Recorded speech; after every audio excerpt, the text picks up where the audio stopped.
And good morning, Jean Destro in with you for Ray Horner this week, and on the line with me, Dr. Joe Congini. Good morning, Dr. Joe. How are you? Hey, Jean, how you doing? I'm doing fine, thanks. So what did you want to talk to us about today? Well, I wanted to see if it was okay if you guys would allow us to shine a little light on one of the programs and projects at Akron Children's Hospital that had a little milestone this week, and so much community support. We get such great community support. You know this in Akron, how supportive this community is of their children's hospital. You know, our children's hospital is one of the larger hospitals in the country, top 10 in numbers of patients and clinical care that we give.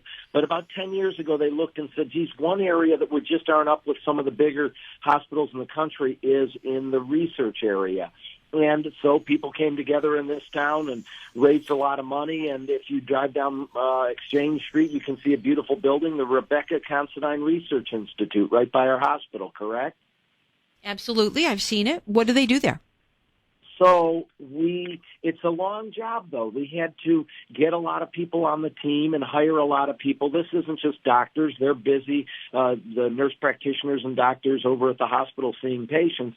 We needed researchers and statisticians and all kinds of people to fill that. And our research institute really is starting to pay dividends. There's several really good research projects going on over there. And in our world of sports medicine, there was a study that we've been working on that was published this week in one of the major journals in sports medicine in the country. So that may have gotten by a lot of people, but in the Clinical Journal of Sports Medicine, our research paper about head and neck cooling following concussion finally came out in published form, so I can finally talk about it, about the results, because it is out there now. And just last week it was published.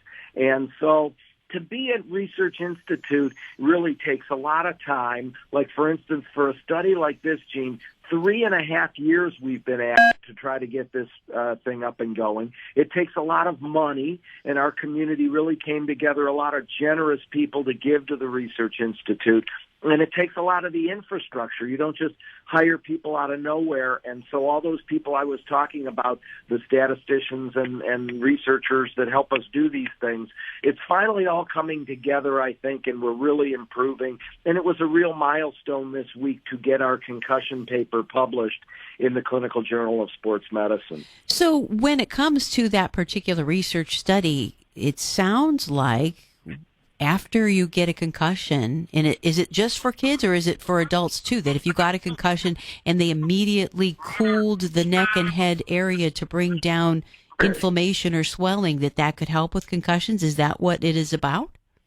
That's what that was about, yeah. And I know you and I have talked and touched on it before, and I have with Ray also touched on it. But until you really research it and get some numbers, you can't say for sure. So two things we were trying to find out in this pilot first study. Pilot means not big numbers, but just to see, are we in the right direction? About 60 patients does it work, number one, and is there any side effects or problems with icing the brain in the first 8 days?